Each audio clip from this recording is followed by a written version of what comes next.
अस्सलाम वालेकुम। तव्हां ॾिसी रहिया आहियो मंज़र टीवी। हाणे ख़बर शामिल कजे थी।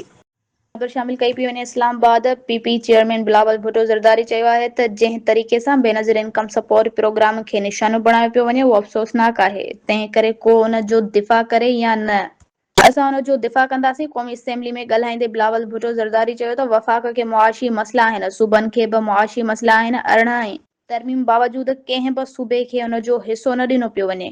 उन मुख़्तलिफ़ मसइलनि जो आइनी हल ॻोल्हण लाइ हुकूमत सां गॾिजी कमु कयो। सूबाई हुकूमतनि बार बार क़ुर्बानियूं ॾिनियूं आहिनि ऐं अॼु बि ॾेई रहियूं आहिनि। हिन चयो त ख़ैबर पख्तूनख्वा बि पंहिंजे सियासी मसइलनि खे हिक तरफ़ रखण जो फ़ैसिलो कयो। ख़ैबर पख्तूनख्वा हुकूमत क़ौमी मफ़ाद में हिसो वठण जो फ़ैसिलो कयो। हिन मंज़िल ते पीटीआई जे फ़ैसिले जो इस्तक़बाल कयां थो। बिलावल भुट्टो चयो त जेकॾहिं असां साॻी तरह क़ौमी मफ़ाद लाइ कमु कंदा रहियासीं त असांखे हर मुश्किल खे मुंहुं ॾियणो पवंदो। मज़ीद ख़बरनि लाइ ॾिसंदा रहो मंज़र टीवी।